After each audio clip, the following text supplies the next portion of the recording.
आप सभी को नमस्कार। ओम यतो यतः समीहसे ततो नो अभयं कुरु शन्नः कुरु प्रजाभ्यो अभयं न पशुभ्यः ज्योतिषाम् अयनं कृत्स्नम् प्रवक्ष्याम्यनुपूर्वशः विप्राणां सम्मतं लोके यज्ञकालार्थसिद्धये यथा शिखा मयूराणाम् नागानां मणयो यथा तद्वद्वेदाङ्गशास्त्राणाम् गणितं मूर्ध्नि स्थितम्। ॐ शान्तिः शान्तिः शान्तिः। यजुर्वेद के माध्यम से और इन मंत्रों के द्वारा हम सभी ने ये जाना है कि एक तरफ हम सब प्राणी हैं जो कि एक दूसरे के साथ आगे बढ़ने के लिए के रूप में प्रेरणाओं के साथ बढ़ने का प्रयास करते हैं।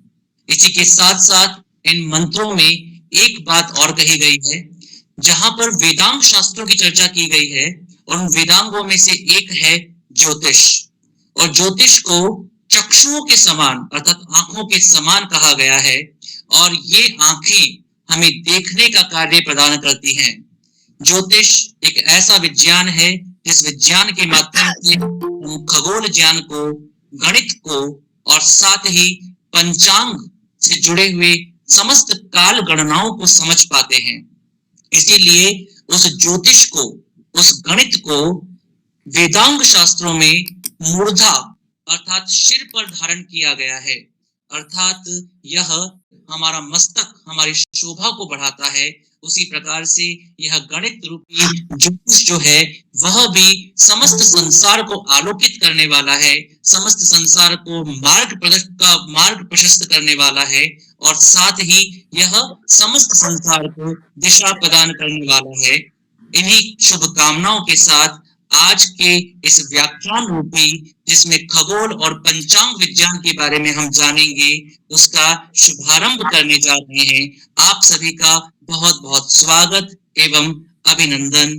डॉक्टर विकास श्रीवास्तव जी, आपका बहुत बहुत धन्यवाद। और अब हम इस कार्य को विधिवत रूप से प्रारंभ करें।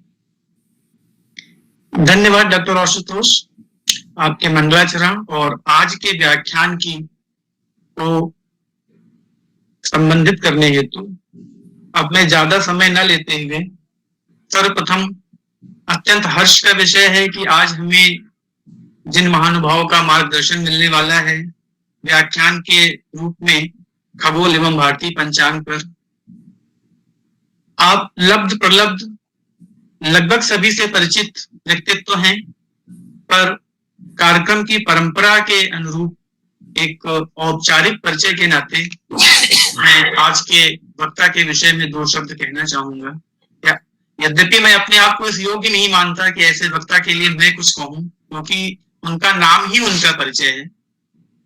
प्रोफेसर विष्णु भगवान भाटिया सन 1937 में अविभाजित भारत के सियालकोट में जन्मे और उनकी शिक्षा दिल्ली में हिंदू कॉलेज दिल्ली यूनिवर्सिटी में हुई। 54 से 59 के बीच में आपने स्नातक और परास्नातक भौतिकी शास्त्र में उत्तीर्ण किया। उस तत्पश्चात आपने लंदन विश्वविद्यालय से एस्ट्रोनॉमी में डॉक्टरेट की उपाधि प्राप्त की। आपका शिक्षण के क्षेत्र में बृहद अनुभव है और 45 वर्षों से भी अधिक वर्षों तक आपने अध्यापन का कार्य किया दिल्ली विश्वविद्यालय में।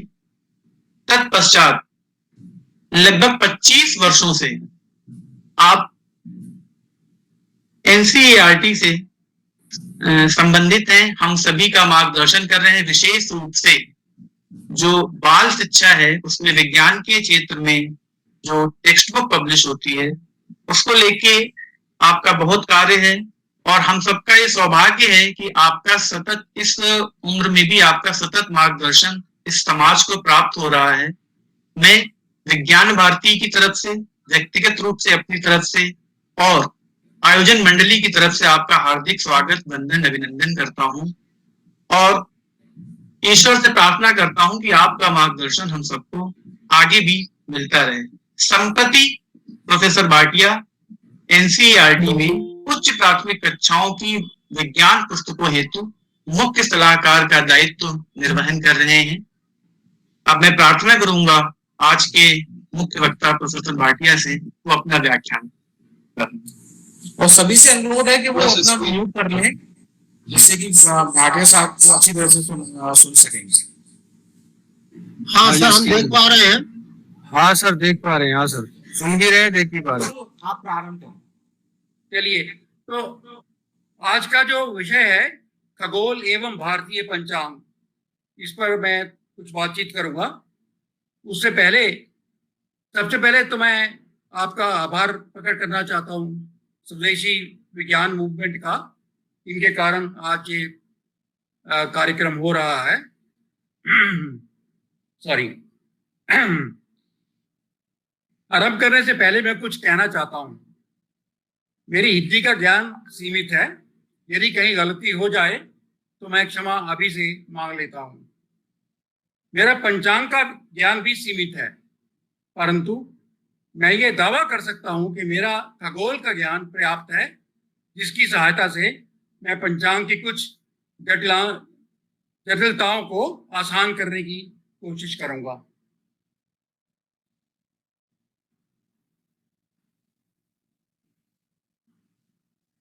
खगोल आप सब लोग जानते हैं एक प्राचीन विज्ञान है।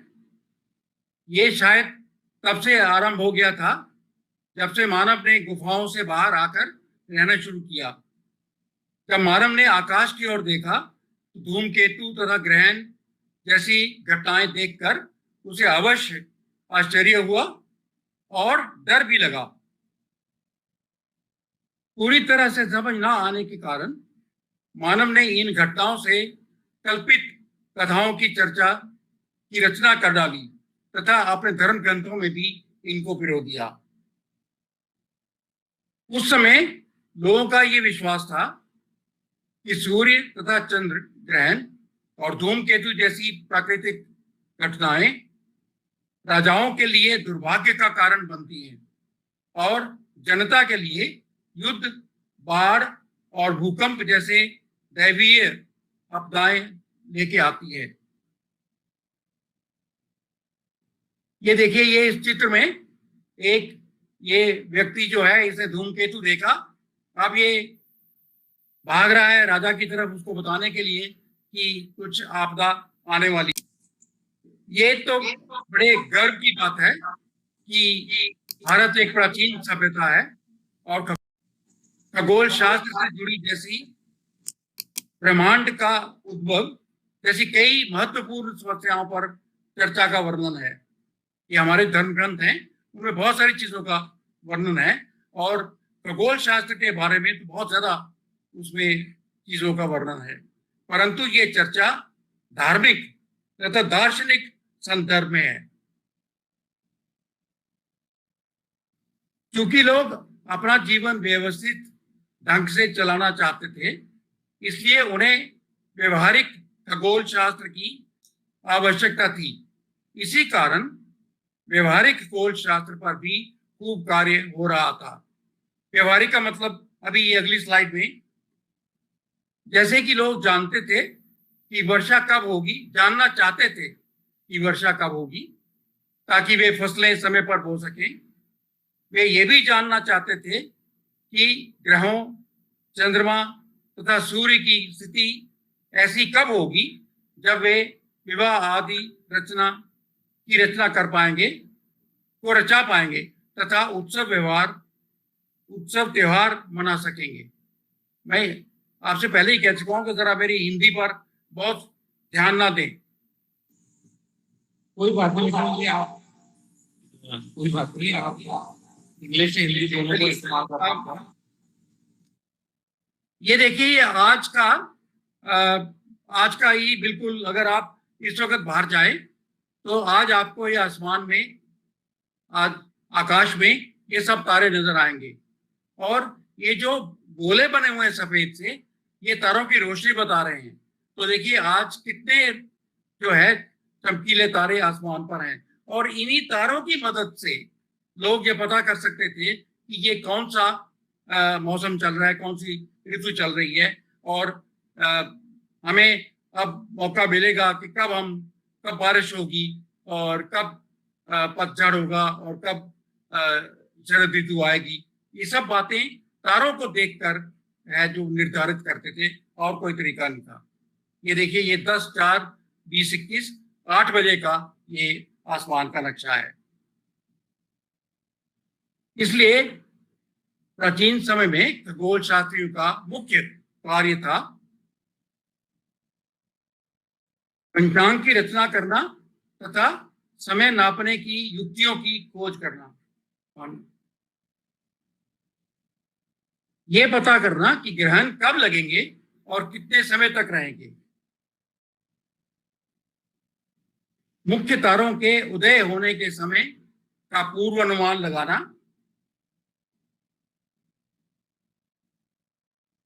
सूर्य, चंद्रमा, ग्रहों, तारों तथा अन्य अंतरिक्षीय पिंडों का पर्यवेक्षण करना, ऑब्जर्व करना। इस बात को ध्यान में रखना जरूरी है कि इन गतिविधियों के लिए ये आवश्यक है कि सूर्य, चंद्रमा तथा अन्य आकाशीय पिंडों की दूरी का सही ज्ञान हो, और जटिल गणितीय कार्यों को करने की निपुणता हो। मतलब मैथमेटिक्स में भी निपुणता हो, और जो दूरी इत्यादि है आकाशीय पिंडों की, उनकी जानकारी भी जरूरी है। इसका मतलब कि हमारे वैज्ञानिक जो है इसमें सक्षम थे। इसमें कोई संदेह नहीं कि भारत के प्राचीन वैज्ञानिकों ने कई उपलब्धियां प्राप्त की, जिनका श्रेय उन्हें विज्ञान के पश्चिमी देशों के इतिहासकारों ने संभवतः नहीं दिया है। ये अफसोस की बात है। कई ऐसी जगह हैं जहां हमारे भारतीय वैज्ञानिकों ने बहुत काम किया, परंतु उनको वो श्रेय नहीं मिला। सामान्यतः कैलेंडर का अर्थ वह पत्री माना जाता है जिसमें किसी क्षेत्र की धार्मिक, सामाजिक गतिविधियों की जानकारी होती है, और जिससे उत्सव त्योहारों की तिथियां तथा उनके अवधि की सूचना मिलती है। This is general impression about the calendars. परंतु कैलेंडर केवल घटनाओं की गिनती ही नहीं है। ये एक ढांचा होता है जिसमें दिनों, मासों तथा वर्षों के कालांतर के नियम निर्धारित किए जाते हैं, और उत्सवों तथा पूजा अर्चना के दिन निश्चित किए जाते हैं। हमारे जीवन को नियंत्रित करने में ये 3 समय अंतराल बहुत महत्वपूर्ण हैं। पहला, एक दिन पृथ्वी धुरी पर घूमती है और इसको 24 घंटे में पूरा कर लेती है एक चक्कर को। चंद्रमा पृथ्वी के चारों ओर घूमता है और 1 महीने में ये एक अपना चक्कर पूरा कर लेता है। फिर पृथ्वी सूर्य के चारों ओर घूमती है और लगभग 365 दिन में अपनी एक परिक्रमा पूरी कर लेती है। तो ये 3 ऐसे कालांतर हैं, 24 घंटे, 30 दिन, 365 दिन, जो किसी भी एक सिस्टम में बांधने पड़ते हैं। इन 3 कालांतरों को किसी एक सिस्टम में समायोजन करना बहुत कठिन है। इसलिए समय समय पर हमें कैलेंडर्स में संशोधन करने पड़ते हैं। आपको याद होगा कि शायद 30 जून को कई बार 1 सेकंड या 2 सेकंड जो है उनको लीप सेकंड बना के और उनको लुप्त किया जाता है, अपने कैलेंडर को एडजस्ट किया जाता है। कैलेंडर का एक बहुत जाना पहचाना उदाहरण ग्रेगोरियन या पाश्चात्य कैलेंडर है। इस कैलेंडर में महीने के दिनों को मनमाने ढंग से निर्धारित किया गया है। जैसे जनवरी के 31 दिन रख दिए और मार्च के 31 रख दिए, अप्रैल के 30 रख दिए, जुलाई अगस्त दोनों के 31 रख दिए। तो इस तरह से बड़े मनमाने ढंग से जो है दिन बांटे हुए हैं और बेचारी फरवरी को 28 दिन मिलते हैं। परंतु वर्ष की लंबाई जितनी भी हो सके ट्रॉपिकल ईयर, जिसे हिंदी में उष्ण कटिबंधीय वर्ष की लंबाई के आसपास ही रखी गई है। ये वर्ष जो है 365.242189 डेज प्लस माइनस 20 मिनट्स, ये एक ट्रॉपिकल ईयर है। ट्रॉपिकल ईयर क्या होता है अभी शायद क्लियर हो जाएगा आगे जाके। और ये जो है इसके आसपास वर्ष की लंबाई रखनी पड़ती है कैलेंडर में। ट्रॉपिकल ईयर में पृथ्वी की पूर्ववर्ती गति यानी प्रिसेशन का समावेश है। इस गति के कारण वर्ष की अवधि लगभग 50 मिनट ऑफ आर्क यानी 20 मिनट्स ऑफ टाइम प्रति वर्ष घट जाती है। इसी ये देखिए यहाँ पर ये क्या चीज है, ये प्रिसेशन जिसकी मैं बात कर रहा हूँ, पूर्ववर्ती गति की जो बात कर रहा हूँ। आप सबने लट्टू चलाए होंगे बचपन में, और जब लट्टू तेज चलता है तो आपने देखा होगा कि एक तो वो लट्टू घूमता है और दूसरा उसका अक्ष आहिस्ता आहिस्ता बहुत हल्के बहुत स्लोली आहिस्ता जो है वो भी गति करता है। जैसे यहाँ पर ये दिखाया हुआ है, उसका अक्ष जो है लट्टू का वो बहुत जो है आहिस्ता आहिस्ता गति करता है। और यहाँ पर ये पृथ्वी का दिखाया हुआ है, ये पृथ्वी है और पृथ्वी का ये अर्थ एक्सिस, ये लाल जो रेखा है ये पृथ्वी का अक्ष है। और ये जो आप देख रहे हैं कि पृथ्वी का ये जो अक्ष है ये एक ये देखिए ये एक आसमान में आकाश में एक चक्र लगभग 26,000 वर्ष में पूरा करता है। ये इसको कहते हैं अर्थ प्रिसेशन या प्रिसेशन ऑफ इक्विनॉक्सेस। ये एक 26,000 साल में पूरा करता है। अच्छा, इसका अर्थ क्या है कि आज जो ध्रुव तारा बिल्कुल हमारे अक्ष की सीध में है, इसको हम ध्रुव तारा मानते हैं, ये कुछ हजार साल बाद जो है ये हमारा ध्रुव तारा नहीं रहेगा, हमारे जो है अर्थ की एक्सिस के बिल्कुल सीध में नहीं होगा। कोई और तारा जैसे ये अल्फा सिफाई है या डेनेब है या वेगा है, इनमें से कोई तारा जो है वो पृथ्वी के अक्ष के बिल्कुल हैं या सूर्य की गति पर, जिन्हें सौर कैलेंडर कहते हैं। जो हमारा पंचांग है ये एक यूनिसोलर कैलेंडर है, चंद्र सौर कैलेंडर पंचांग है, जो त्योहारों की तिथि निश्चित करने के लिए चंद्रमास यानी वे अवधि जिसमें चंद्रमा अपनी एक परिक्रमा पूरी करता है का उपयोग करता है, और लोगों के दैनिक जीवन को नियमित करने के लिए सौर मास का इस्तेमाल करता है, यानी सोलर मंथ का इस्तेमाल करता है। ये दोनों क्या चीजें हैं अभी आपको मैं थोड़ी देर में बताऊंगा। क्योंकि त्योहारों, उपवासों, विशिष्ट पूजाओं और विवाहों की तिथियां चंद्रमा की कलाओं पर आधारित हैं, इससे लगता है कि हमारे सामाजिक जीवन को चंद्रमा पूर्णतः नियंत्रित करता है। ये आप देखिए हमारे जितने त्योहार होते हैं, वसंत पंचमी, भाई दूज, ये जितने भी त्योहार हैं ये सारे चंद्रमा की कलाओं पर आधारित हैं, और इसलिए चंद्रमा जो है हमारे सामाजिक जीवन को बहुत हद तक नियंत्रित करता है। परंतु फिर भी हमारे जो स्कूल के बच्चे हैं, ये अफसोस की बात है, स्कूल के बच्चे क्या, बड़े लोग भी जो है शायद चंद्रमा की कलाओं को ना देखते हैं, ना उनको पहचान पाते हैं, ना उनको शायद उसका ज्ञान है। ये बड़े अफसोस की बात है। यदि तारों को ध्यान में रखकर मापें तो चंद्रमा का कक्षीय काल 27.3 दिन है।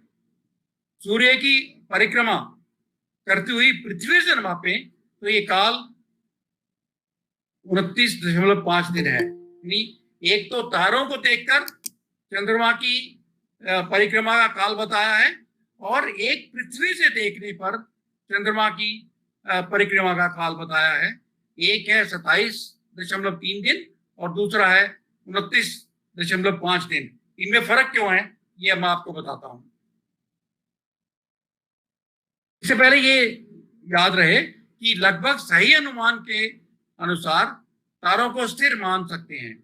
ये जो फिजिक्स के स्टूडेंट्स हैं या जिन्होंने विज्ञान पढ़ा है वो इस बात को जानते होंगे कि किसी भी गति को समझने के लिए हमें फ्रेम ऑफ रेफरेंस, संदर्भ विन्यास की आवश्यकता होती है। तो ये तारे जो हैं चूंकि स्थिर हैं, इसलिए ये एक बहुत अच्छा फ्रेम ऑफ रेफरेंस यानी संदर्भ विन्यास मिल जाता है, जिससे हम सूर्य, चंद्रमा तथा पृथ्वी की गति नाप सकते हैं। आप जानते होंगे कि तारों के संदर्भ में मापा हुआ दिन, साइडेरियल डे, सौर दिन, सोलर डे से कुछ मिनट छोटा होता है। जो साइडेरियल डे है, I think it's about 4 minutes shorter than the solar day. अब आइए कि क्यों चंद्रमा के ये दो पीरियड हैं, एक पृथ्वी से देखने पर और एक तारों के संदर्भ में। ये देखिए, ये किसी एक दिन देखिए ये पृथ्वी और चंद्रमा की स्थिति दिखाई है और तारों की बैकग्राउंड भी दिखाई है। ये किसी एक दिन का वो है दृश्य। आप जानते होंगे कि तारों के संदर्भ में मापा हुआ दिन, सॉरी ये अब देखिए, परंतु ये इतने समय में पृथ्वी ई पर पहुंच जाती है। ये अगले वाले, ये देखिए, अब जब चंद्रमा यहां वापस आया एक चक्कर के बाद, तो ये तारा जो था जिसकी मदद से हमने इसका चंद्रमा का अंदाजा लगाया था, वो उसको देखें अगर, तो चंद्रमा का एक, तारों को देखने के संदर्भ में चंद्रमा का एक चक्र पूरा हो जाता है। और पर इसी दौरान, इसी समय में पृथ्वी ई से ई डैश तक पहुंच जाती है।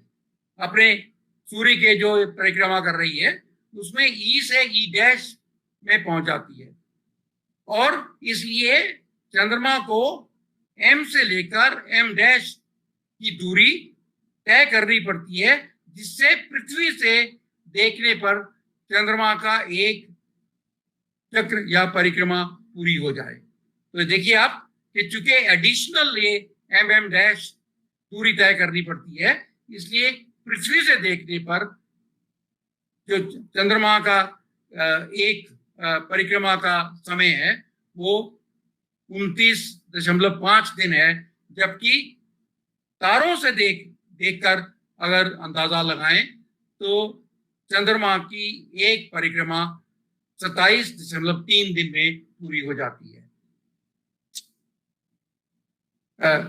यदि आपको समझ किसी को अगर दोबारा पूछना हो तो पूछ सकते हैं मुझसे अभी रोक के, ये क्योंकि ये बहुत महत्वपूर्ण चीज है कि तारों के संदर्भ में जो चंद्रमा की परिक्रमा करने का समय है वो 27.3 दिन है, और पृथ्वी से देखने पर चंद्रमा की परिक्रमा का जो समय है, परिक्रमा का समय है वो 29.5 दिन है। ये चूंकि एम एम डैश की दूरी जो है वो चंद्रमा को तय करनी पड़ती है एक परिक्रमा पूरी करने के लिए पृथ्वी की, पृथ्वी से देखने पर। ये तो अब सब लोग परिचित होंगे। ये है जो चंद्रमास है, जो महीना है, जो चंद्रमा से जो जुड़ा हुआ है, वो 15-15 दिनों की 2 भागों में बटा है। कृष्ण पक्ष पूर्णिमा से आरंभ होता है, इसका पहला दिन प्रतिपदा होता है।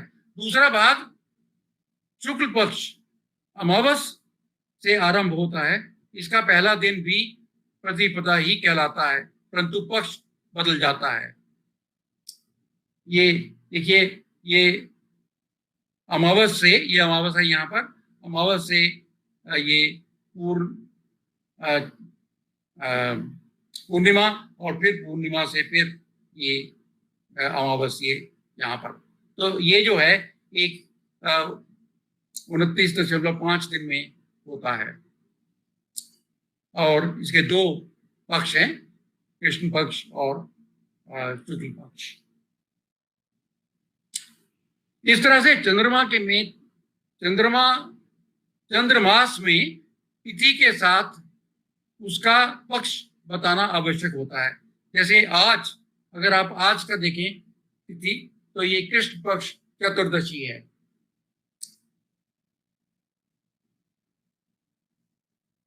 मास आरंभ अमावस से होगा या पूर्णिमा से होगा, इस पर कोई आम सहमति नहीं है।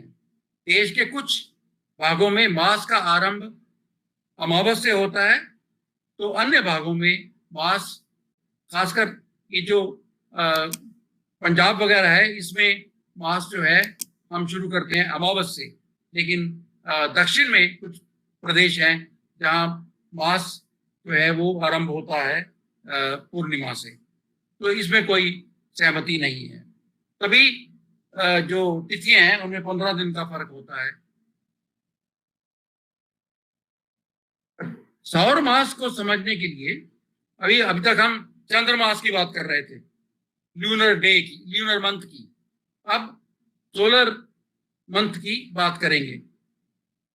सौर मास के समझने के लिए हमें तारामंडलों की संकल्पना को समझना होगा।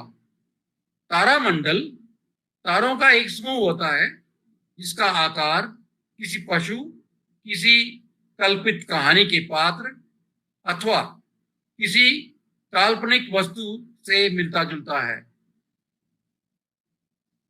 तात्पर्य ये कि तारामंडल आकाश में एक ऐसी आकृति है जिसे आसानी से पहचाना जा सकता है। मैं यहाँ आपको 3 उदाहरण दूंगा, आप परिचित होंगे इनसे। ये तो है सप्तऋषि, जिसे इंग्लिश में बिग बेयर कहते हैं। ये मृग या ओरायन, और यहाँ पर है ये कॉन्स्टलेशन लियो मेजर या सिंह मेजर। आप देखिए कि ये जो है आसानी से पहचाना जा सकता है, ये तारों का जो मंडल है। इसलिए इसको एक शक्ल ये शेर की या सिंह की जो है शक्ल देकर इसको पहचानने का प्रयास किया जाता है। ये देखिए यहाँ पर ये जो है मृग है, ये ओरायन इजीली पहचाना जा सकता है आसमान में। तो कॉन्स्टलेशंस जो हैं ये ऐसे तारामंडल हैं जो आसमान में आसानी से पहचाने जा सके। इसकी जरूरत क्यों थी? इसलिए कि उस समय, जैसे मैंने पहले भी बताया, तारों को देखकर ही हर चीज का अंदाजा लगाना पड़ता था।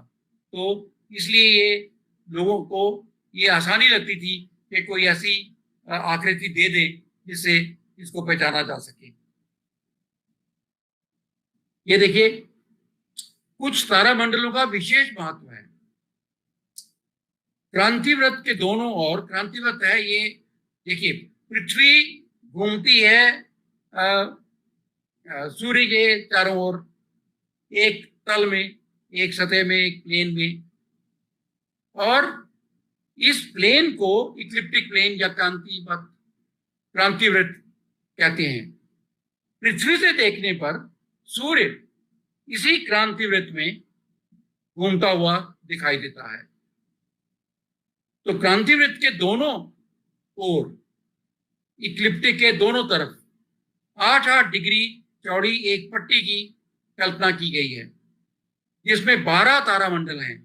इन तारामंडलों को राशि चक्रीय तारामंडल कहते हैं, ज़ोडिएकल कॉन्स्टेलेशंस। हर राशि चक्रीय तारामंडल को हम राशि के नाम से जानते हैं। तो राशि जैसे यहाँ पर ये है सिंह राशि है, यहाँ कन्या राशि है, यहाँ तुला राशि है, ये वृश्चिक राशि है, और ये जो है ये 16 डिग्री का जो है एक पट्टी है। 8 डिग्री इससे ऊपर और 8 डिग्री इससे नीचे, ये जो क्रांति वृत्त है उससे 8 डिग्री ऊपर और 8 डिग्री नीचे, ये 16 डिग्री लगभग है, और इसमें 12 ये राशियां हैं।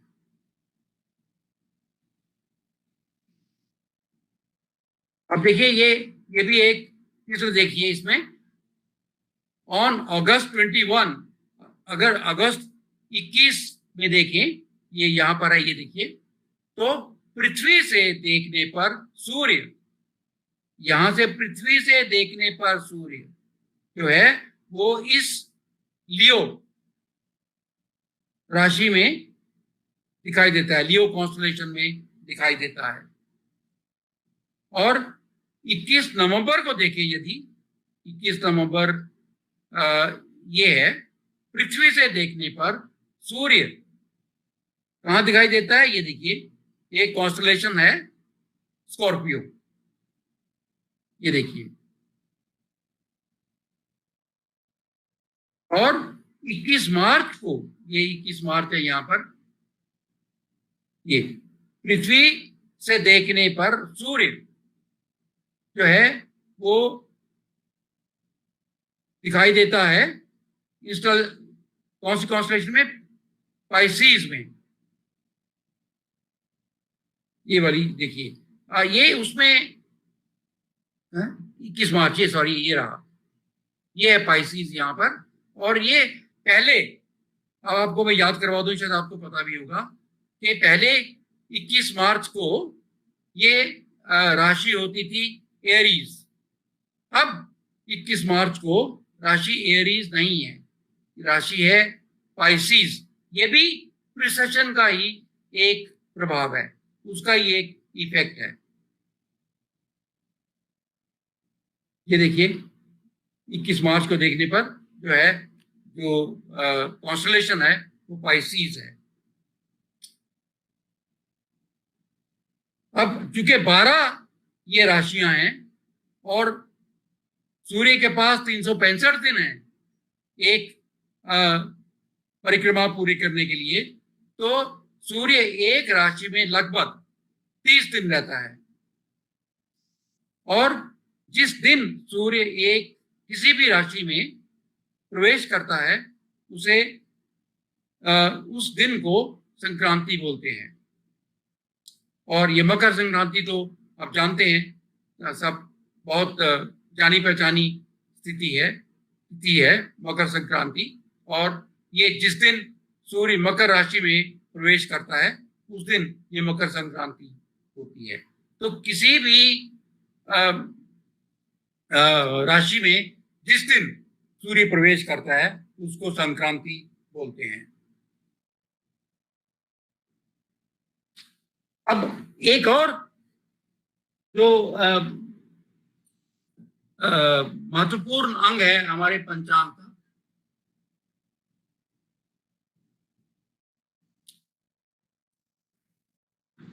वो है नक्षत्र। इसको समझने के लिए आकाश में चंद्रमा की गति पर ध्यान दें। ये तो आप जान ही चुके हैं कि इसकी एक नक्षत्र परिक्रमा 27.3 दिन में पूरी होती है।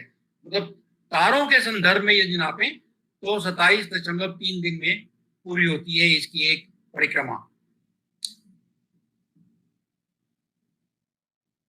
चंद्रमा की हर दिन की स्थिति के साथ प्राचीन खगोलविदों ने एक जाने पहचाने तारे को जोड़ दी। ये भी एक क्या कहना चाहिए, कोशिश थी कि हम तारों को देखकर ही पहचान जाएं कि चंद्रमा कहाँ है। इन 27 या 28 तारों को नक्षत्र कहते हैं। इस तरह चंद्रमा की स्थिति नक्षत्रों द्वारा परिभाषित होती है।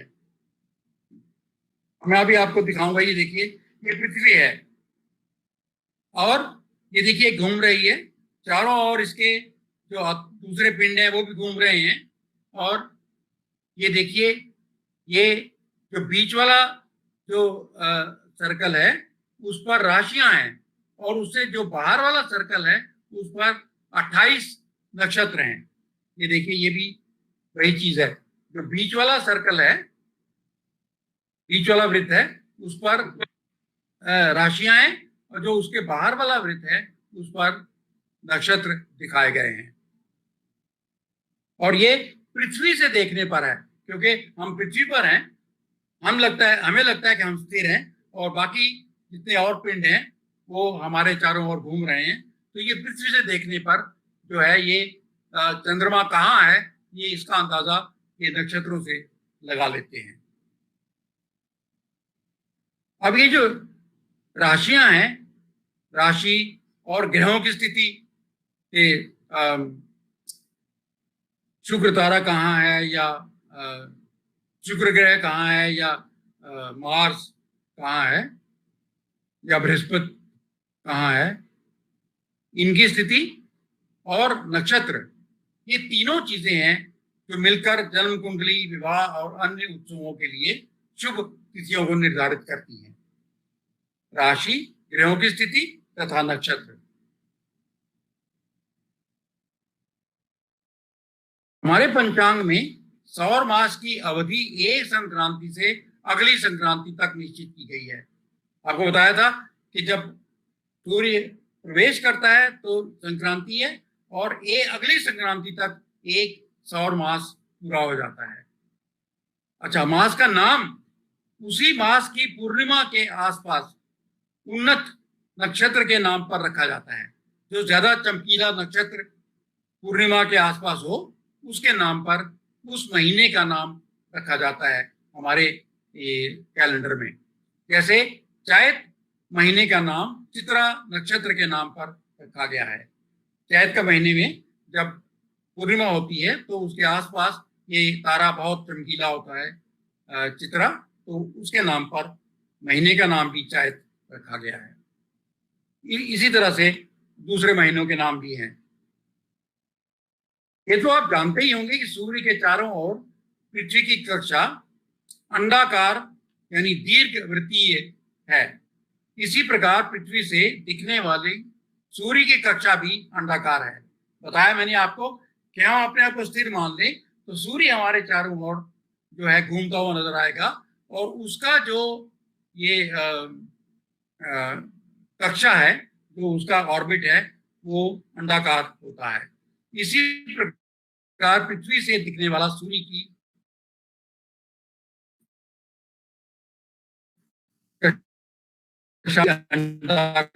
इस कक्षा में सूर्य की गति एक समान नहीं होती, गति वो एक समान नहीं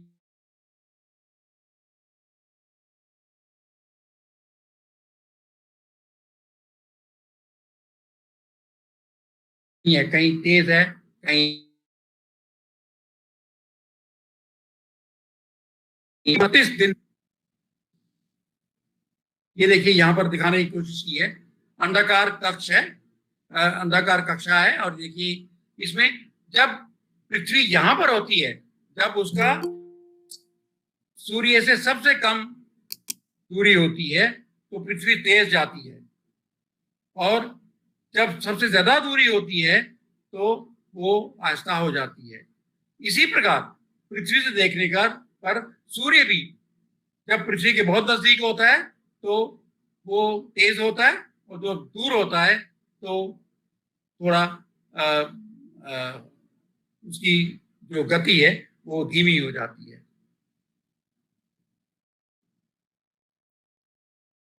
पंचांग में नागरिक दिन सूर्योदय से आरंभ होता है। यानी आप जानते होंगे कि पश्चिमी कैलेंडर जो हमारा जो ऑफिशियल कैलेंडर है उसमें नागरिक दिन आधी रात से अगली आधी रात तक निर्धारित किया जाता है। आप तो सब जानते हैं कि रात के 12 बजे जो है वो अगला दिन शुरू होता है, लेकिन हमारे पंचांग में जो है सूर्योदय के से आरंभ होता है हमारा जो तिथि है या दिन है। क्योंकि अब देखिए ये थोड़ी जटिलताएं आनी शुरू हो गई हैं, क्योंकि चंद्र वर्ष यानी ल्यूनर ईयर जो है 354 दिन का होता है और सौर वर्ष यानी सोलर ईयर 365 दिन का होता है। तो इनमें लगभग 11 दिन का अंतर है। जो ल्यूनर वर्ष है या चंद्र वर्ष है वो 11 दिन छोटा है। इन दोनों में सामंजस्य स्थापित करना आवश्यक हो जाता है, क्योंकि हम दोनों के काम चलाते हैं। हमारे पंचांग में जो है हम ल्यूनर मंथ को भी इस्तेमाल करते हैं और सौर मंथ को भी इस्तेमाल करते हैं। इसलिए ये दोनों को जो है आपस में इनका सामंजस्य स्थापित करना बहुत आवश्यक है, ताकि महत्वपूर्ण त्योहार हर वर्ष लगभग उसी अवधि में आए और ऋतुओं के बीच किसके नहीं। पंचांग रचने वालों ने इस समस्या से निपटने के लिए 3 वर्षों में एक चंद्रमास जोड़ना निश्चित किया है। तो पूर्ण चंद्र वर्ष हैं, जैसे कि हमारे इस्लामिक या हिजरी कैलेंडर है तो पूरी तरह से ल्यूनर है। ईद और अन्य त्योहार किसी निश्चित समय में नहीं पड़ते, वे अलग अलग मौसमों में आते हैं। इसी तरह का एक और उदाहरण रमजान है जो आजकल मनाया जा रहा है। रमजान ये मुस्लिम भाई पूरा महीना व्रत रखते हैं और ये रमजान जो है कभी सर्दी में आता है, आजकल जो है ये गर्मी शुरू हो रही है, आजकल रमजान है, और कभी पतझड़ में। ये महीना अलग अलग मौसम में आता है। तो ये प्योरली ल्यूनर कैलेंडर है जो बिल्कुल पूर्णतया जो है चंद्र वर्ष है मानते हैं। उसमें ये सब जो है एक ही मौसम में ये महीने जैसे रमजान इत्यादि नहीं आते, अलग अलग मौसमों में आते हैं। अब वो जो हमने कहा था कि 3 साल के बाद एक अतिरिक्त महीना जोड़ा जाता है हमारे पंचांग में, तो उसको जोड़ने का जो है वो थोड़ा विधि थोड़ी जटिल है, फिर भी मैं कोशिश करता हूं कि आपको आसान तरीके से समझाऊं। ये तो हम जान गए कि सौर वर्ष 365.25 दिन का होता है, जबकि चंद्र वर्ष 354 दिन का है। इन दोनों में 11 दिन का अंतर है, ये भी हम जान गए। लगभग 3 वर्षों में ये अंतर 1 महीने का हो जाता है। 33 दिन हो गया ना, तो लगभग 1 महीना हो जाता है। इस प्रकार 3 चंद्र वर्षों में एक अतिरिक्त चंद्रमास जोड़ना पड़ता है ताकि चंद्र वर्ष और सौर वर्ष एक साथ चल सके, so that they move in step, एक साथ चल सके। अब ध्यान दीजिए कि सौर मास की औसत लंबाई 30 दिन और 10.5 घंटे यानी लगभग 30.5 दिन है, जबकि चंद्रमास की लंबाई केवल 29.5 दिन है। तो 1 दिन का फर्क हो गया ना। इस तरह से ये संभव है कि कुछ सौर मास ऐसे होंगे जिनमें पूर्णिमा 2 बार पड़ जाएगी, क्योंकि ये 30.5 दिन है, वो 29.5 दिन है। तो ये संभव है कि कभी किसी महीने में 2 पूर्णिमाएं आ जाएं। जब किसी सौर मास में 2 पूर्णिमा आ जाएं तो दोनों चंद्रमासों को एक ही नाम दे देते हैं। इन 2 चंद्रमासों में से जिस मास में संक्रांति नहीं पड़ती उसे अधिका मास कह देते हैं। ये तिथि क्या चीज है? पृथ्वी से देखने पर सूर्य और चंद्रमा की दिशाओं के बीच जो कोण बनता है, ये देखिए यहाँ पर, अभी मैं आपको बड़ी डायग्राम दिखाऊंगा। पृथ्वी है और चंद्रमा है, ये दिशा है चंद्रमा की और ये दिशा है सूर्य की। तो ये बीच में कोण बनता है, ये कोण जो है ये तिथि निर्धारित करता है। ये देखिए यहाँ पर ये सूर्य है और ये पृथ्वी जो है सूर्य का चक्कर लगा रही है और ये चंद्रमा पृथ्वी की परिक्रमा कर रहा है और किसी एक दिन पृथ्वी और चंद्रमा जो है उनकी दिशा ये है और पृथ्वी से सूर्य की दिशा ये है और ये जो कोण है ये तिथि निर्धारित करता है। यदि ये कोण 0 से 12 डिग्री तक होता है तो पहली तिथि मानी जाती है। यदि जब ये कोण 12 से 24 डिग्री होता है तो दूसरी तिथि हो जाती है। क्योंकि कोण का कुल मान 360 डिग्री है, ये देखिए कभी ये इकट्ठे होंगे यहाँ पर और फिर एक चक्कर लगाने के बाद फिर इकट्ठे होंगे, तो 360 डिग्री है, इसलिए 30 तिथियां हो जाती हैं। 360 को 12 से भाग करें तो 30 तिथियां मिलेंगी आपको। इस प्रकार 348 से 360 डिग्री जो है वो 30वीं तिथि हो जाती है। तो 0 से 12 1, 12 से 24 2, 24 से 36 3, इस तरह से 360 डिग्री का जो कोण है वो हमें 30 तिथियां देता है। अब देखिए कि चंद्रमा और सूर्य की कक्षाएं अंडाकार है, ये पहले हम बात कर चुके हैं कि ये अंडाकार कक्षाएं हैं और इसमें जो है वो गति बदलती रहती है। और इसके अलावा जो दूसरे ग्रह हैं जैसे बृहस्पति है बहुत बड़ा है या शनि है वो भी बहुत बड़ा है, तो इन ग्रहों का जो है वो भी सूर्य और चंद्रमा की गति पर प्रभाव पड़ता है। तो इन सब के कारण सूर्य और चंद्रमा के बीच का कोण अनियमित तरीके से बदलता है, रेगुलर नहीं है, इरेगुलर है उसकी मोशन, जिससे तिथियों की अवधि एक समान नहीं होती।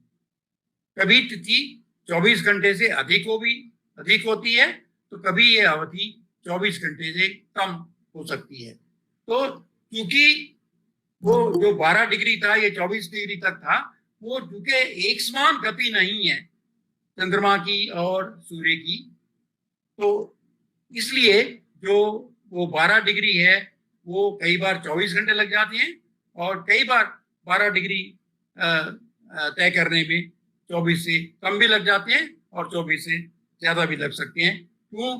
क्योंकि गति जो है वो एक समान नहीं है, वो अनियमित है। इस प्रकार कुछ तिथियों का अंतराल एक सूर्योदय से अगले सूर्योदय तक के अंतराल से अधिक हो सकता है, क्योंकि 24 घंटे से अधिक हो सकता है और कभी इस अंतराल से कम भी हो सकता है।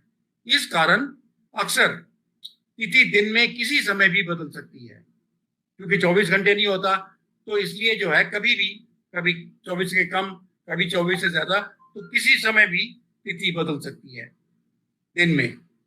उदाहरण के लिए आज की तिथि ले लेते हैं। आज कृष्ण पक्ष चतुर्दशी है, जिसकी अवधि अभी मैं थोड़ी देर पहले ये पंचांग देख रहा था, जिसकी अवधि 6:04 तक सुबह तक ही थी, उसके पश्चात में बदल सकती है। खगोलविदों का एक समुदाय ये मानता है कि जो तिथि सूर्योदय के समय हो वही तिथि पूरे दिन की तिथि मान ली जाए। यदि दिन में वह बदल भी जाए तो भी उसी तिथि को मान लें। यदि इन विद्वानों की बात माने तो आज सारा दिन तिथि होगी कृष्ण चतुर्दशी, क्योंकि सूर्योदय आजकल अगर आप देखें पंचांग 6:01 के समय जब सूर्योदय था 6:01 पर, तो उस वक्त तिथि थी कृष्ण चतुर्दशी। तो यही सारे दिन की तिथि मानी जा सकती है।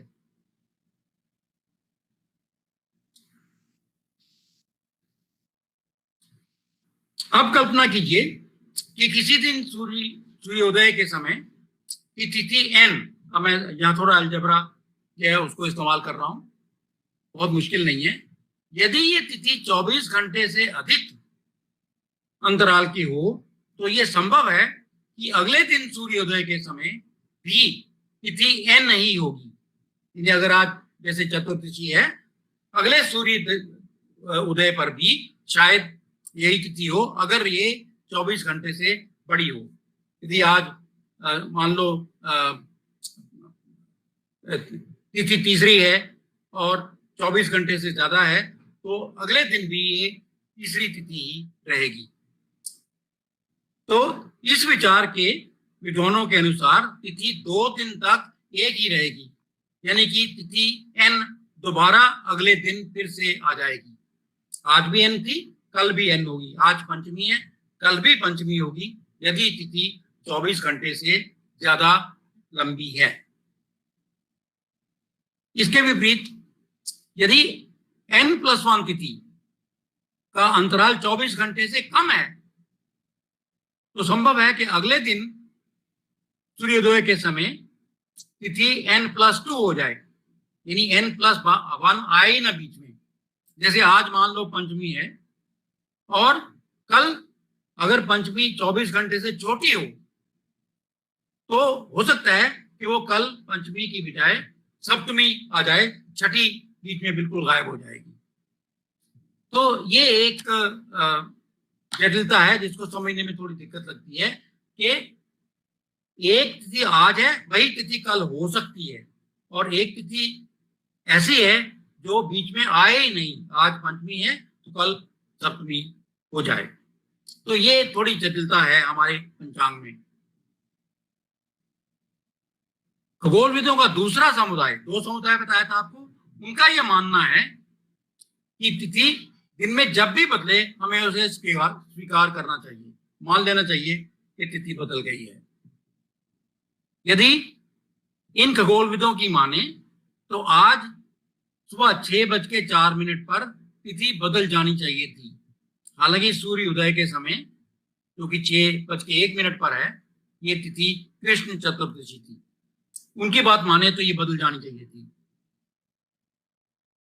तो ये है एक व्यवस्था जिसके कारण कभी कोई त्योहार 2 दिन चलता है, जब वही तिथि दोबारा रिपीट हो जाती है, अगले दिन फिर वही तिथि आ जाती है, तो त्योहार 2 दिन चल जाता है। और कभी 1 दिन से भी कम समय के लिए त्योहार होता है।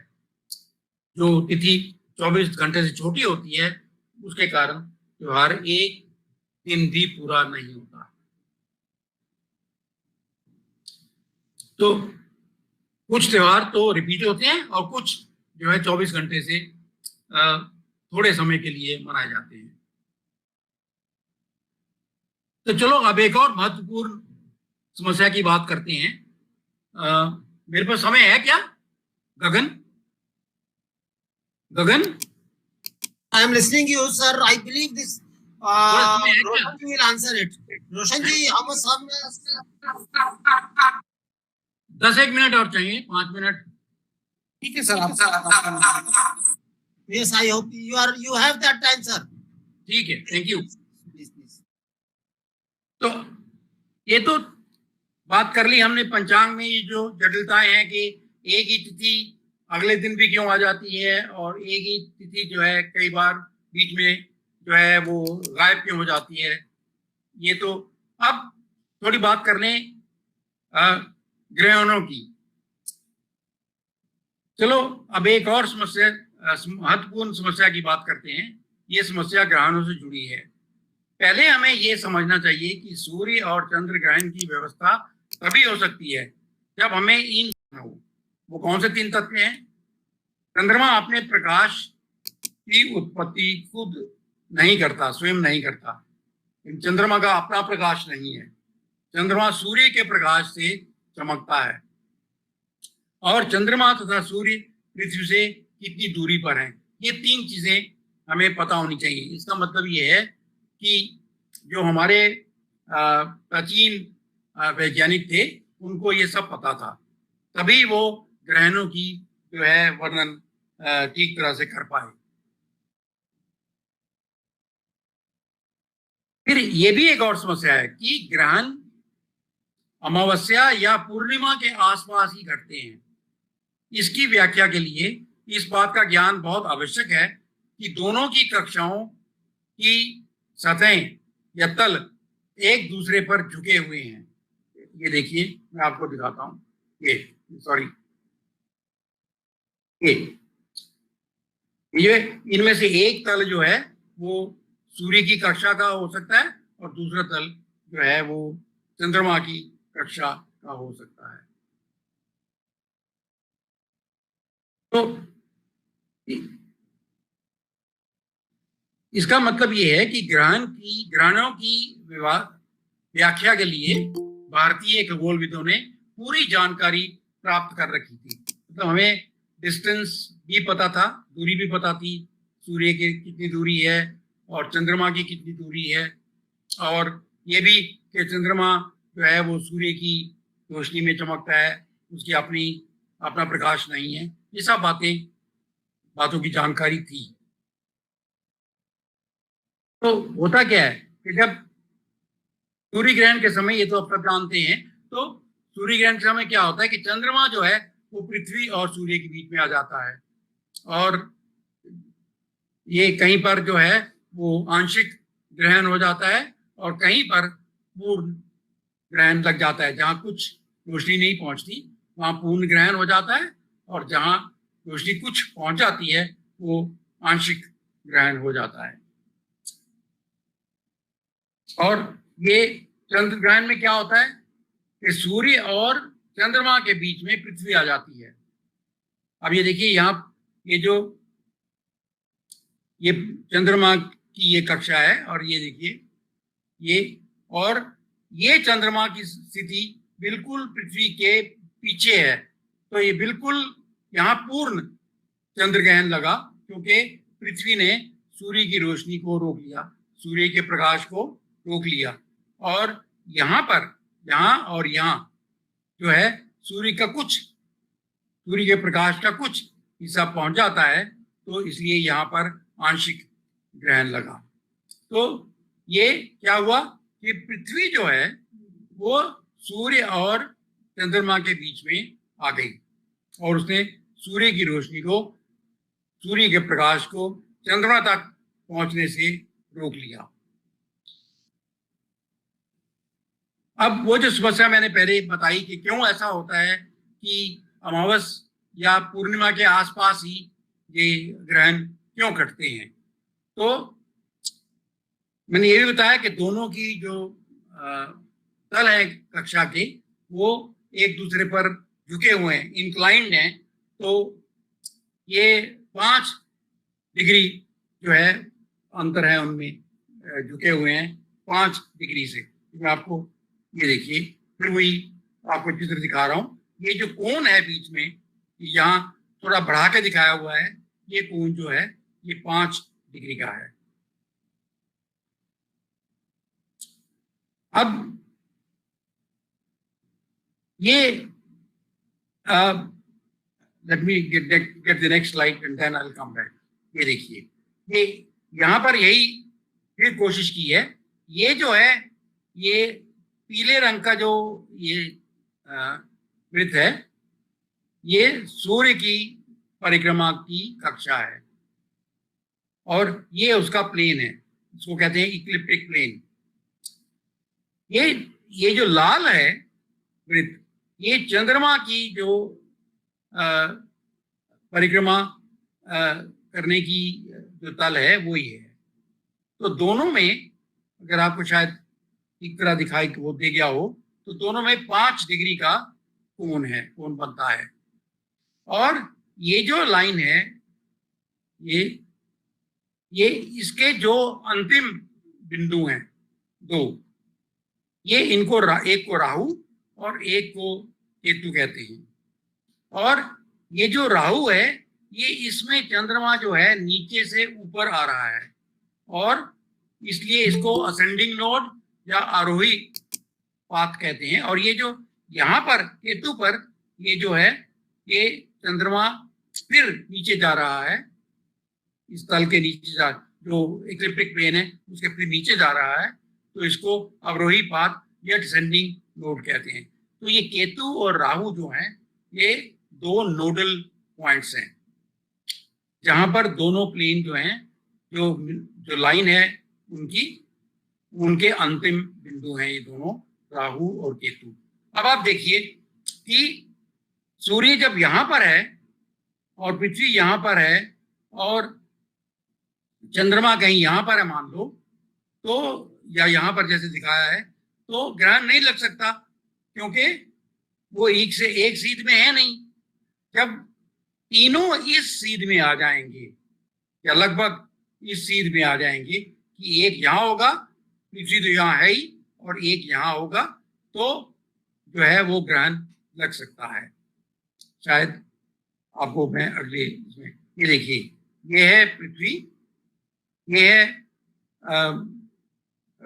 चंद्रमा की कक्षा, और ये है लाइन ऑफ नोड्स, वो लाइन जहां पर दोनों प्लेन मिलते हैं, वो रेखा। और जब ये सूर्य यहां से यहां आ जाएगा और चंद्रमा यहां होगा, तो आप देख सकते हैं कि तीनों एक ही रेखा में होंगे। और जब चंद्रमा यहां होगा और सूर्य यहां होगा, तो पृथ्वी सूर्य की रोशनी को चंद्रमा तक पहुंचने में जो है रोक देगी, तो ये होगा चंद्र ग्रहण। और यह यदि सूर्य यहाँ हो और चंद्रमा यहाँ हो, तो पृथ्वी जो है,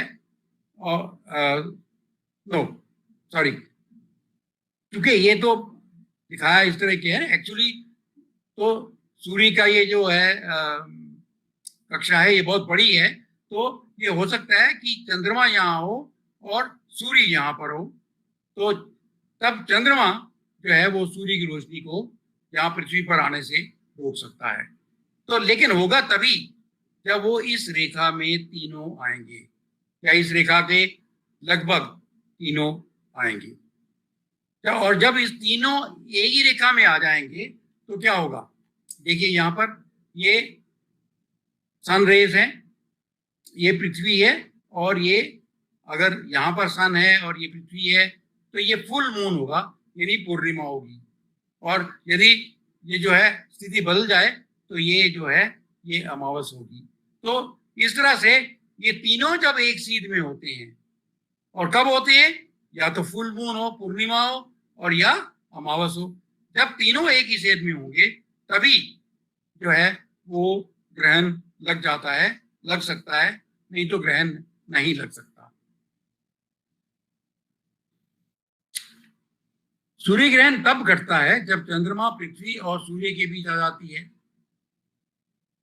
और सूर्य ग्रहण तब घटता है जब चंद्रमा पृथ्वी और सूर्य के बीच आ जाता है और सूर्य के प्रकाश को पृथ्वी तक पहुंचने से रोक लेता है। चंद्र ग्रहण के समय पृथ्वी सूर्य और चंद्रमा के बीच आ जाती है और सूर्य के प्रकाश को चंद्रमा तक पहुंचने नहीं देती है। ये तो हमने देख लिया। अब ये समझना जरूरी है कि तीनों पिंड एक दूसरे को छूते नहीं हैं, केवल इनमें से एक, जैसे पृथ्वी, दूसरे दोनों के बीच में आ जाती है, जैसे सूर्य और चंद्रमा के बीच में आ जाती है। ये एक दूसरे से लाखों करोड़ों किलोमीटर दूर हैं। इसलिए सूर्य, चंद्रमा तथा पृथ्वी में कोई भी बदलाव आने की संभावना नहीं हो सकती। See physically they are not touching each other, वो एक दूसरे को छू नहीं रहे हैं, वो करोड़ों लाखों करोड़ों किलोमीटर दूर हैं एक दूसरे से। आज का प्रयास आपको अच्छा लगा होगा, और जो मैंने समझाने का प्रयत्न किया उसमें से कुछ आपको समझ आ गया होगा। यदि ऐसा ही है तो मैं अपने आप को धन्य मानता हूँ। आप मुझसे ईमेल से संपर्क कर सकते हैं, मेरी ईडी आईडी दी है, मेरी वेबसाइट पर भी आपका स्वागत है। धन्यवाद। यदि कुछ प्रश्न है तो मैं जरूर। बहुत आभार सर, बहुत ही रोचक और गवेषणापूर्ण जानकारी आपकी। बहुत सुंदर, हमको बहुत धन्यवाद सर। अब मैं यदि कोई प्रश्न हो तो मैं उत्तर देने के लिए, ये सुनील श्रीवास्तव जी यहाँ पर है। पिछली बार उन्होंने पूछा था कि मुझे बता दो कि कौन सा इसमें से केतु है और कौन सा राहु है, तो मैंने कोशिश करके ढूंढा और इनको शायद बताया भी। तो अब मैं, चलिए, तो अब मैं सिर्फ यही बात दोबारा दोहराना चाहता हूँ कि ये जो कहानियां बनी हुई हैं कि ग्रहण के दिन जो है हमें बाहर नहीं निकलना और देखना नहीं है, और स्त्रियां खासकर जो है वो बाहर ना निकले, ये सब धारणाएं, इनका कोई वैज्ञानिक आधार नहीं है। विज्ञान तो ये कहता है कि ये एक प्राकृतिक घटना है जो घटती है और उस समय कोई डरने की कोई आवश्यकता नहीं है। मैं तो खुद घूमा हूँ कुछ ऐसा हो देखने के सकता चक्कर हो, में, और इसलिए मैं ये अनुरोध करता हूँ कि आप ये जो मन से निकाल दीजिए कि इससे कुछ जो है हानि हो सकती है। मैं कुछ निवेदन करूं डॉक्टर साहब, मैं कुछ कह सकता हूं तो डॉक्टर भाटिया? ये थोड़ा ऊंचा बोले प्लीज, मेरा ये काम नहीं कर रहा। अच्छा, नहीं, मैं ये कह रहा हूं कि जैसे सूर्य ग्रहण लगता है तो कुछ निर्धारित अवधि के लिए पृथ्वी पर सूर्य की किरण, यानी पृथ्वी के उस क्षेत्र में, जैसे भारत में, एक सूर्य मिनट, की किरण पहुंचने से बंद Can I try the other one? Maybe I could hear ji better. अगर काम कर गया ये तो, अगर यार जवाब होना था।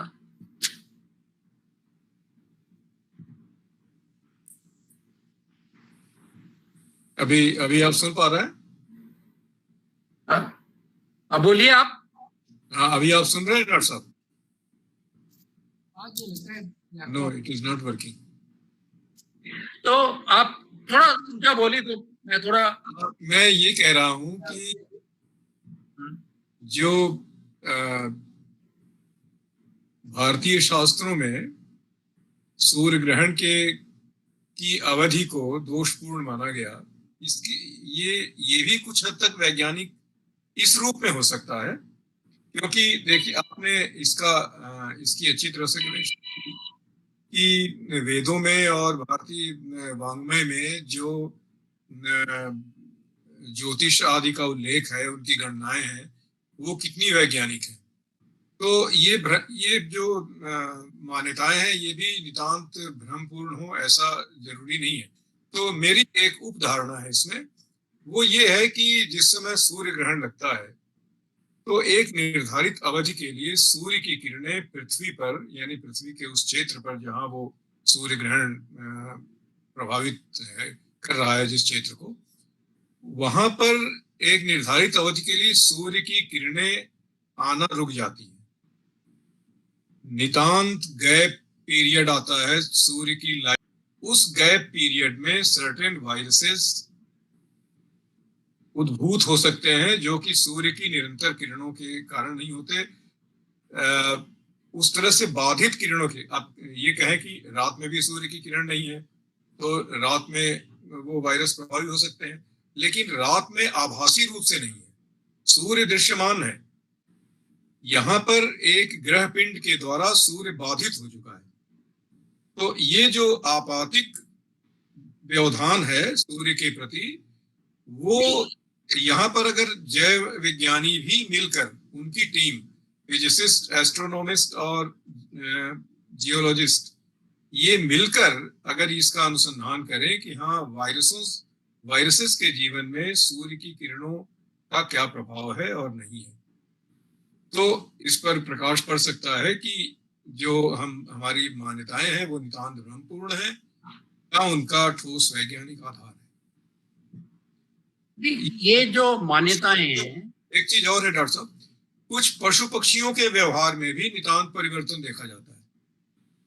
न केवल वायरस वगैरह बहुत सूक्ष्म है, लेकिन जो स्थूल जीव जगत है, plant behaviour and animal behaviour, ये दोनों ही प्रभावित होते हैं सूर्य ग्रहण के दौरान।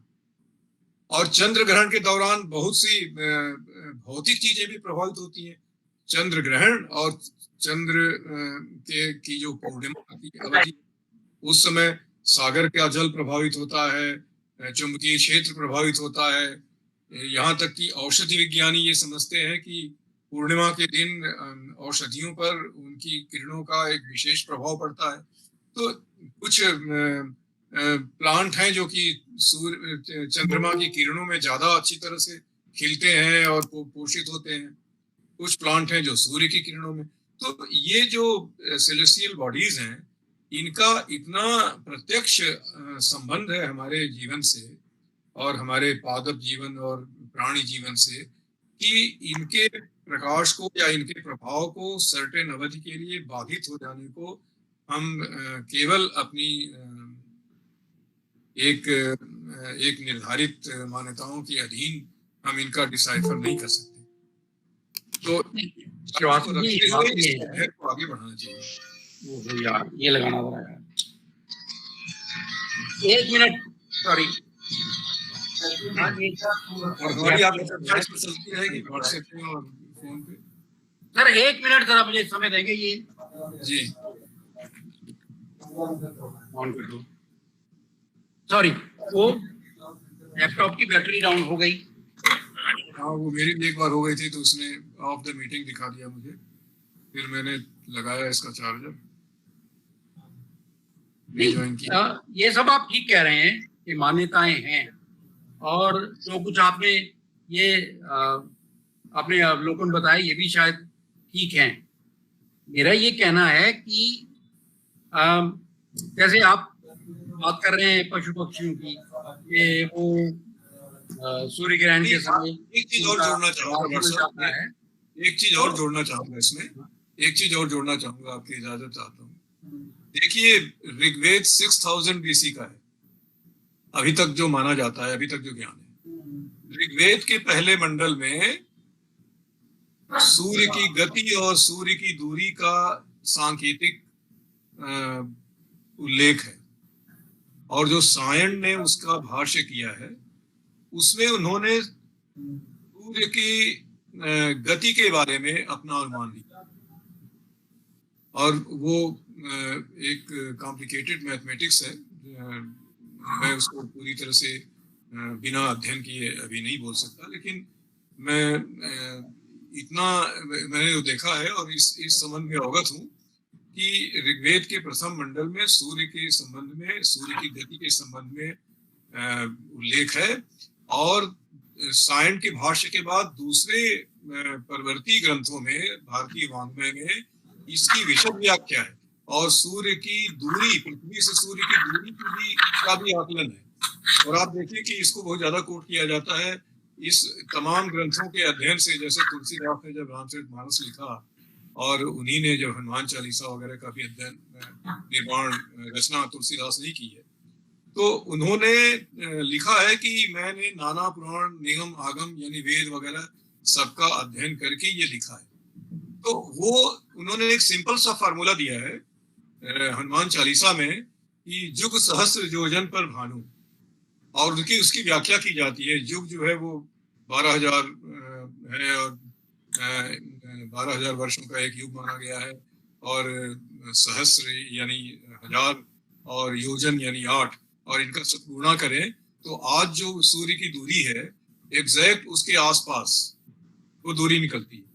तो ये सब अनायास नहीं है, ये सब एक वैज्ञानिक चिंतन की परंपरा को इंगित करता है।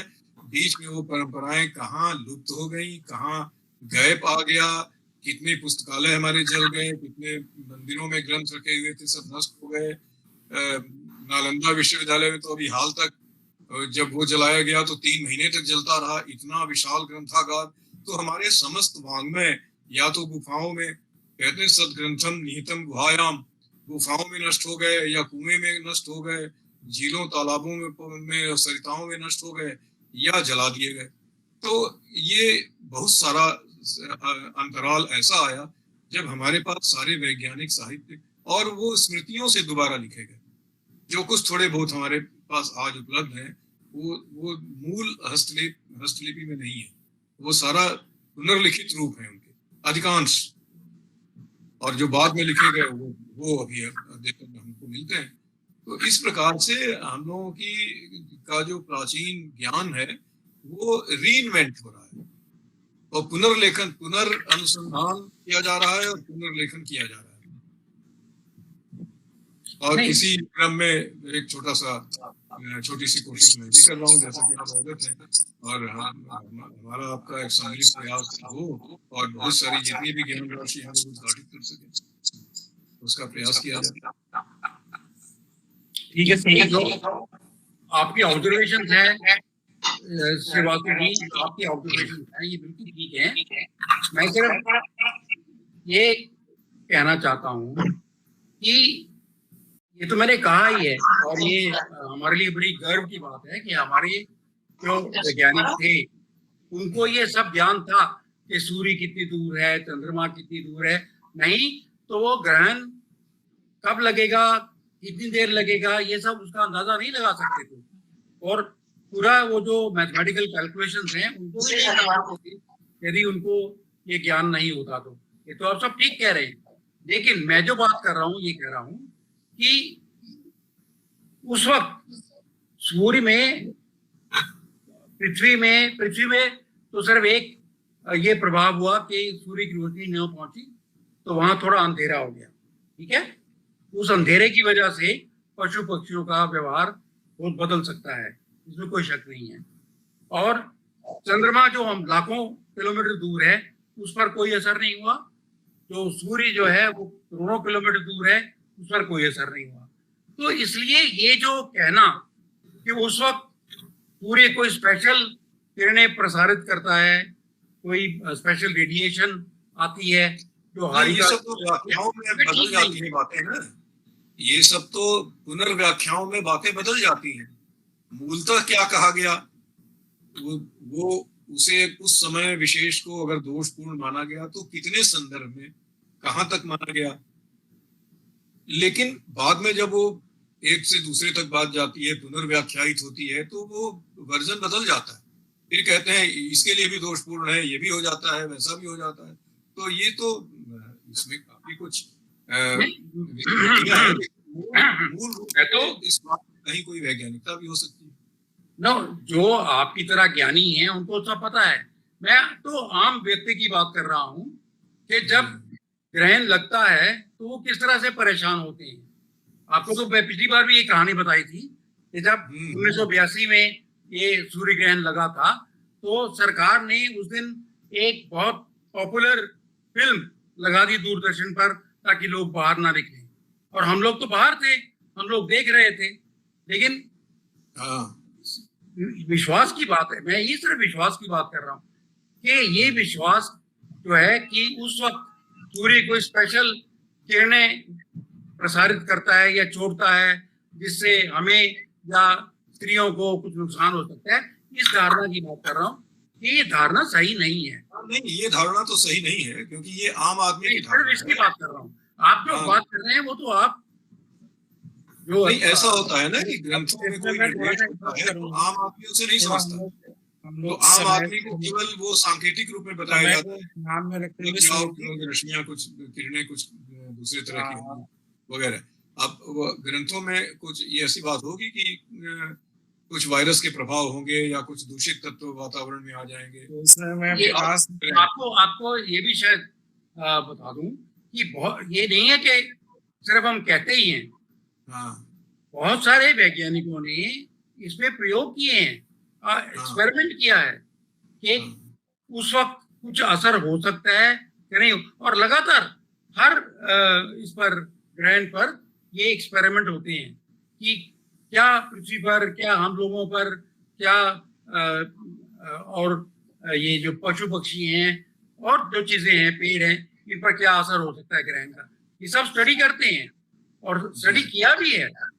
और इसमें ये कहीं नहीं पाया गया कि हम मनुष्य जो है उस पर इसका कुछ ऐसा असर हो सकता है जो हानिकारक हो।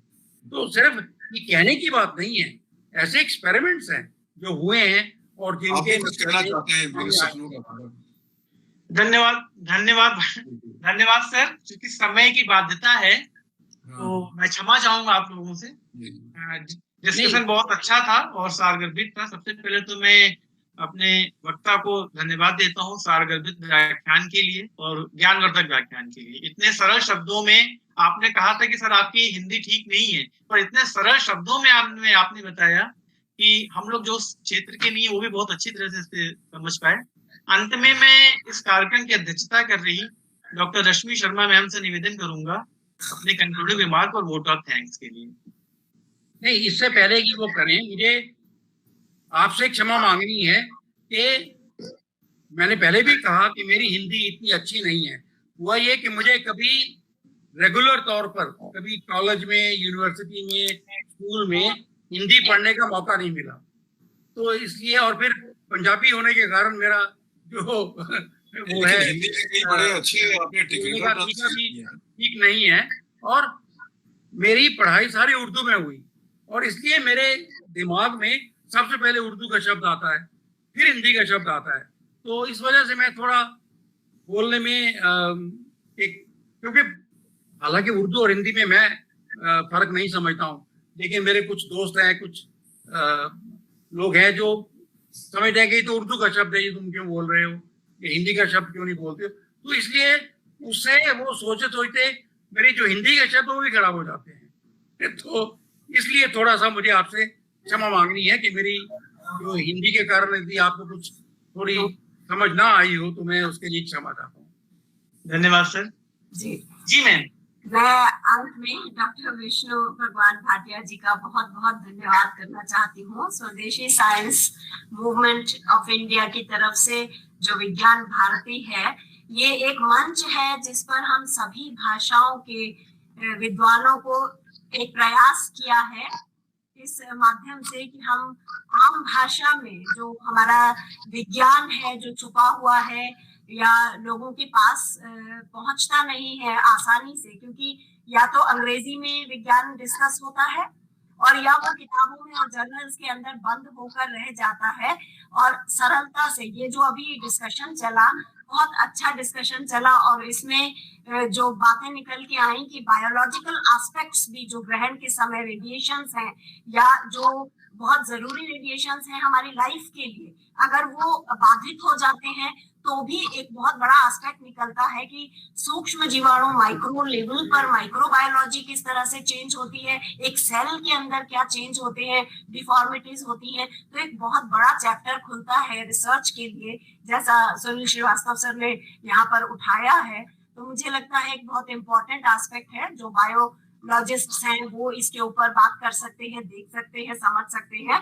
बहुत ह्यूमन बींग्स पे सीधे सीधे बिहेवियर हमें नहीं दिखाई देता, लेकिन अगर हम बायोलॉजिकल सेल के रूप में अगर हम चेंजेस को उस दौरान में स्टडी करेंगे तो मुझे लगता है कि बहुत सारी चीजें निकल के आएंगी। तो एक नया एस्पेक्ट वहां भी खुलता है। और ये सर ने जो इतनी सरल तरीके से खगोल शास्त्र और एस्ट्रोलॉजी को, बहुत सारे प्रश्न हमारे दिमागों में रहते हैं क्योंकि कठिन विषय लगता है, ज्योतिष कठिन विषय लगता है, खगोल तो थोड़ा समझने में ऐसा लगता है नहीं केवल फिजिसिस्ट ही समझ सकते हैं या मैथमेटिशियंस का ही ये विषय है।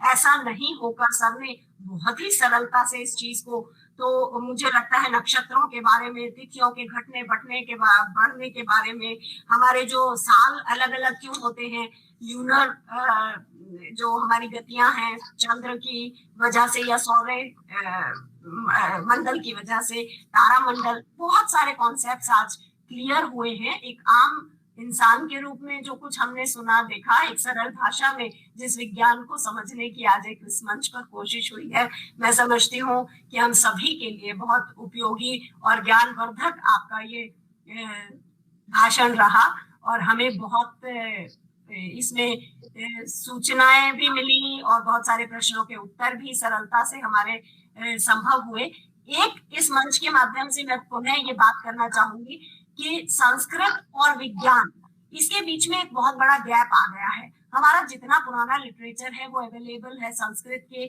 सूक्तों के रूप में, जो सूत्र है उसमें, मंत्रों में, कहीं ना कहीं वो बाहर बहुत काम हो रहा है, पर अनुवाद की दृष्टि से, क्योंकि हमारे यहाँ जो संस्कृत है, 9वीं के बाद संस्कृत अलग हो जाती है विषय के रूप में और साइंस अलग हो जाती है विषय के रूप में, तो 10वीं के ऊपर कहीं पर भी संस्कृत जो साइंटिस्ट है या साइंस का बच्चा है, मैथ्स है या फिजिक्स पढ़ने वाला बच्चा है, वो संस्कृत को ऊपर तक कैरी नहीं कर पाता है।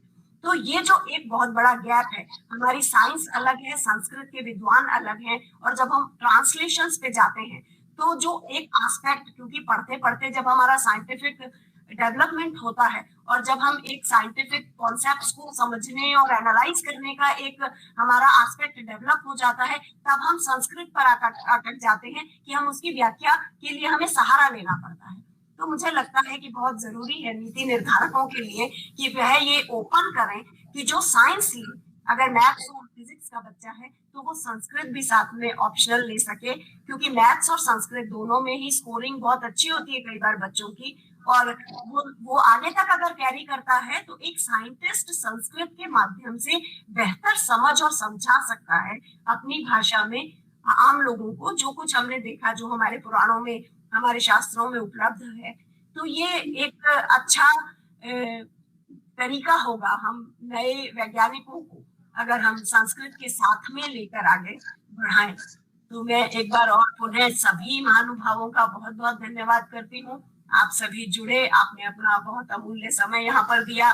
डॉक्टर भाटिया ने बहुत सरलता से हमें इस विषय को समझाया। एक बार पुनः आप सभी का, आयोजकों का, और रोशन जी, विकास जी, आशुतोष जी, डॉक्टर भट्ट साहब, भट्ट सर भी जुड़े हैं शायद, मैं आप सभी का एक बार पुनः बहुत बहुत आभार व्यक्त करती हूँ। धन्यवाद। Thank you. Thank you sir.